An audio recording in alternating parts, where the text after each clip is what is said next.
National ಪಾಲಿಟಿಕ್ಸ್ನ most interesting development. ಈ ಮೋದಿ ಮಾಡೋದು ಒಂದೆರಡಲ್ಲ ಅಂತ ನಾನು ಅವಾಗ ಅಂತಿರ್ತೀನಿ. ಇದು ಎಕ್ಸಾಂಪಲ್, ಬೆಸ್ಟ್ ಎಕ್ಸಾಂಪಲ್ ಇದು. ಬಿಹಾರದಲ್ಲಿ ಹಿಂದುಳಿದ ವರ್ಗಗಳ ರಾಜಕಾರಣದ ದೊಡ್ಡ ಚರ್ಚೆ ಶುರುವಾಯಿತು. ನಿತೀಶ್ ಕುಮಾರ್ ಬಿಹಾರದ ಮುಖ್ಯಮಂತ್ರಿ, ಅಲ್ಲಿನ ಜಾತಿ ಗಣತಿನ ಅಕ್ಸೆಪ್ಟ್ ಮಾಡ್ಕೊಂಬಿಟ್ರು. ಆ ಸಂಖ್ಯೆಗಳು ಹೊರಗೆ ಬರೋದಿದೆಯಲ್ಲ, ನಮ್ಮ ರಾಜ್ಯದಲ್ಲಿ ಇಷ್ಟಿಷ್ಟು ಈ ಜಾತಿಯವರು ಅಥವಾ ಇಂತಿಂಥ ವರ್ಗದವರು ಇಷ್ಟಿಷ್ಟು ಜನ ಇದ್ದಾರೆ ಅಂತ, ಅದು ದೊಡ್ಡ ಮಟ್ಟದಲ್ಲಿ ಸಂಚಲನ ಉಂಟು ಮಾಡಿಬಿಡುತ್ತೆ. ವೋಟ್ ಬ್ಯಾಂಕ್ ಅಲ್ಲ. ಬಿಹಾರದಲ್ಲಿ ಕಾಂಗ್ರೆಸ್ ಮೈತ್ರಿ ಇದೆ, JDU RJD ಕಾಂಗ್ರೆಸ್ಸಿನ ಸಮ್ಮಿಶ್ರ ಸರ್ಕಾರ ಇರೋದಲ್ಲಿ. ಯಾವಾಗ ಬಿಹಾರದಲ್ಲಿ ಜಾತಿ ಗಣತಿ ಅಷ್ಟು ದೊಡ್ಡ ಮಟ್ಟದಲ್ಲಿ ಚರ್ಚೆಯನ್ನು ಹುಟ್ಟಾಕ್ತೋ, ರಾಹುಲ್ ಗಾಂಧಿ ಹೇಳಿದ್ರು ನಾವು ಅಧಿಕಾರಕ್ಕೆ ಬಂದರೆ ದೇಶದಾದ್ಯಂತ ಜಾತಿ ಗಣತಿ ಮಾಡಿಸ್ತೀವಿ ಅಂತ. ಜೋರು ಜಾತಿ ಗಣತಿ ಚರ್ಚೆ. ಮೊನ್ನೆ ಏಕಾಏಕಿ ಕೇಂದ್ರ ಸರ್ಕಾರ ಭಾರತ ರತ್ನ ಅನೌನ್ಸ್ ಮಾಡ್ತು ದಿವಂಗತ ಕರ್ಪೂರಿ ಠಾಕೂರ್ಗೆ. ಕರ್ಪೂರಿ ಠಾಕೂರ್ ಬಿಹಾರದ ಬಹಳ ದೊಡ್ಡ ಹಿಂದುಳಿದ ವರ್ಗಗಳ ನಾಯಕ, ಸಣ್ಣ ಸಮುದಾಯ, ಕ್ಷೌರಿಕ ಸಮುದಾಯದಿಂದ ಬರುವಂಥವರು. 2 ಸಲ ಮುಖ್ಯಮಂತ್ರಿ, 1 ಸಲ ಉಪಮುಖ್ಯಮಂತ್ರಿ ಆಗಿದ್ದರು. ಅಲ್ಲಿ ಅಂದರೆ ಕ್ರಾಂತಿಕಾರಿ ನಿರ್ಧಾರಗಳನ್ನು ತಗೊಂಡ್ರು. ಇವರ ಅವಧಿಯಲ್ಲಿ ಇನ್ನು ಮಂಡಲ್ ಕಮಿಷನ್ ಬರೋದಕ್ಕಿಂತ ಮುಂಚೆನೇ ಇವರ ಅವಧಿಯಲ್ಲಿ ಹಿಂದುಳಿದ ವರ್ಗದವರಿಗೆ ಮೀಸಲಾತಿ ಕೊಟ್ಟರು. ಭಾಳ ಪ್ರಾಮಾಣಿಕ ರಾಜಕಾರಣಿ. ಮುಖ್ಯಮಂತ್ರಿ ಆಗಿದ್ದಾಗಲೂ ಹರಿದಿ ಜುಬ್ಬ ಹಾಕೊಂಡು ಓಡಾಡ್ತಾ ಇದ್ದಂಥ ರಾಜಕಾರಣಿ. ಎಲ್ಲದಕ್ಕಿಂತಲೂ ಮುಖ್ಯವಾಗಿ ನಿತೀಶ್ ಕುಮಾರ್ಗೆ ಲಾಲೂ ಪ್ರಸಾದ್ ಯಾದವ್ಗೆ ರಾಜಕೀಯ ಗುರು. ಅವರಿಗೆ ಅನೌನ್ಸ್ ಮಾಡಿಬಿಟ್ರು ಭಾರತ ರತ್ನ ಅಂತ. ಇದು ಅನೌನ್ಸ್ ಆಗ್ತಾ ಇದ್ದಂತೆ RJD ನಿರೀಕ್ಷಿತ ಸ್ಟ್ಯಾಂಡ್ ತಗೊಂಡು, BJP ಅವರು ಚುನಾವಣೆ ಹತ್ತಿರ ಬಂದಿದೆ, ಪಾಲಿಟಿಕ್ಸ್ಗೋಸ್ಕರ ಇದನ್ನ ಅನೌನ್ಸ್ ಮಾಡಿದ್ದಾರೆ ಅಂತ. ನಿರೀಕ್ಷಿತ ಸ್ಟ್ಯಾಂಡ್ ಅದು. ಮೈತ್ರಿ ಪಕ್ಷದಲ್ಲಿರುವ ಮೈತ್ರಿಯಲ್ಲಿರುವ RJD ತೆಗೆದುಕೊಂಡಂಥ stand. But Nitish Kumar stand that was surprising. Nitish Kumar ವೇದಿಕೆಯ ಮೇಲೆ ಭಾಷಣ ಮಾಡುವಾಗ ಹೇಳಿದ್ರು, ಒಂದು ಭಾರತ ರತ್ನ ಕೊಡಿ ಅಂತ ಬಡ್ಕಂಡ್ವಿ ನಾವು ಕಾಂಗ್ರೆಸ್ನವ್ರಿಗೆ, ಕೊಡಲಿಲ್ಲ ಇವರು.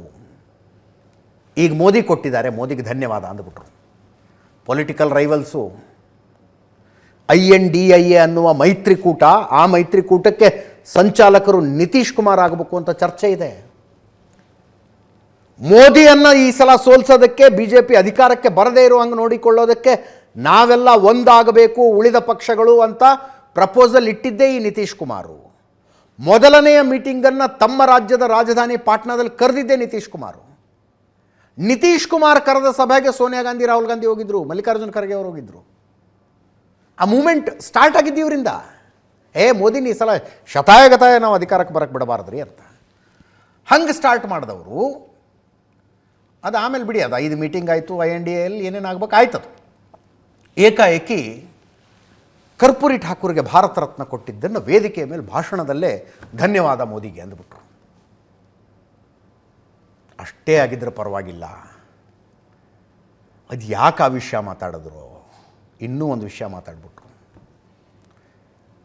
ಇವತ್ತು ರಾಜಕಾರಣಿಗಳ ಕುಟುಂಬ ಅಂತಾರೆ, ಬರೀ ತಮ್ಮ ಮಕ್ಕಳನ್ನ ಅಧಿಕಾರಕ್ಕೆ ತರೋದು, ಅದಕ್ಕೆ ಪ್ರಯತ್ನ ಪಡೋದು. ಕರ್ಪೂರಿ ಠಾಕೂರ್ ಹಂಗಿರಲಿಲ್ಲ. ಕರ್ಪೂರಿ ಠಾಕೂರ್ ಯಾವತ್ತೂ ತಮ್ಮ ಕುಟುಂಬದವ್ರನ್ನ ಬೆಳೆಸಲಿಲ್ಲ.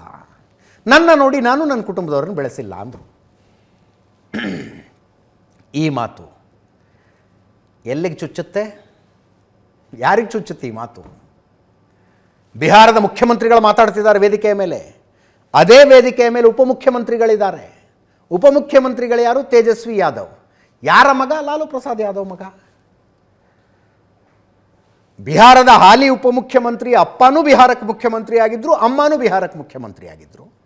ಅವರ ಮಗ ಈಗ ಬಿಹಾರದ ಉಪಮುಖ್ಯಮಂತ್ರಿ, ಅವರ ಇನ್ನೊಬ್ಬ ಮಗ ಬಿಹಾರದಲ್ಲಿ ಮಂತ್ರಿ.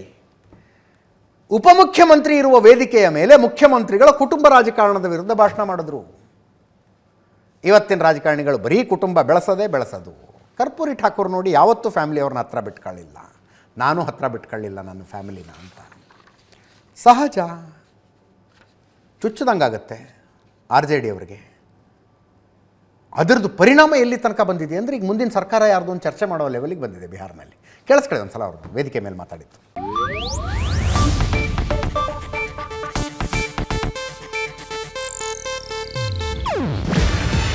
ಇದು ಏಷ್ಯಾನೆಟ್ ನ್ಯೂಸ್ ನೆಟ್ವರ್ಕ್ ಪ್ರಸ್ತುತಿ. ನೀವು ನೋಡ್ತಿದ್ದೀರಾ ಏಷ್ಯಾನೆಟ್ ಸುವರ್ಣ ನ್ಯೂಸ್.